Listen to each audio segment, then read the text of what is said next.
Thiruvananthapuram medical college ആശുപത്രിയിൽ രോഗി 2 ദിവസമാണ് ലിഫ്റ്റിൽ കുടുങ്ങിയത്.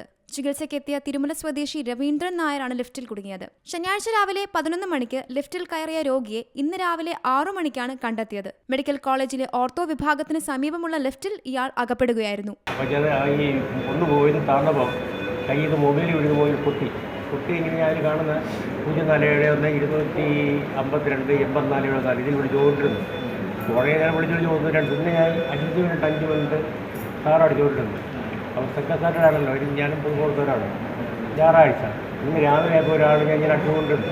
ഇയാൾ പറഞ്ഞിങ്ങനെ ഓപ്പറേറ്റ് തുടങ്ങി, ഇനി ഓപ്പണാൻ പറ്റില്ല, നിങ്ങൾ ഓപ്പൺ ചെയ്യണോ? ഞാൻ രണ്ടും കൂടെ നല്ല ബേക്കറേജിൽ നിന്ന് എടുത്താടി. ഞാൻ മുന്നോട്ട് ചാടി, അല്ല ഞാൻ പുറത്തോട്ട് ചാടി. ഓപ്പണായ ഇന്ന് രാവിലെ ലിഫ്റ്റ് വർക്കാണ് അറിയാവുന്ന ആൾ വന്നു. രവീന്ദ്രൻ നായരെ കാണാതായെന്ന് കാട്ടി കുടുംബം മെഡിക്കൽ കോളേജ് പോലീസിൽ പരാതി നൽകിയിരുന്നു.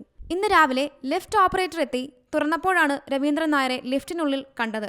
തുടർന്ന് ഇയാളെ അത്യാഹിത വിഭാഗത്തിലേക്ക് മാറ്റി. ലിഫ്റ്റിന് തകരാറുണ്ടെന്ന് മുന്നറിയിപ്പ് എഴുതി വച്ചിരുന്നില്ലെന്നാണ് കുടുംബത്തിന്റെ ആരോപണം. എന്നാൽ സ്ഥിരമായി ഉപയോഗിക്കുന്ന ലിഫ്റ്റ് അല്ലെന്നാണ് മെഡിക്കൽ കോളേജ് അധികൃതരുടെ വാദം. സംഭവം അന്വേഷിക്കുമെന്ന് മെഡിക്കൽ കോളേജ് സൂപ്രണ്ട് പ്രതികരിച്ചു. C Malayalam news, Thiruvananthapuram. പുതിയ വാർത്തകളും വിശേഷങ്ങളും ഇനി വിരൽ തുമ്പിൽ. എല്ലാ ഡിജിറ്റൽ പ്ലാറ്റ്ഫോമുകളിലും ഇപ്പോൾ സി മലയാളം ന്യൂസ് ലഭ്യം.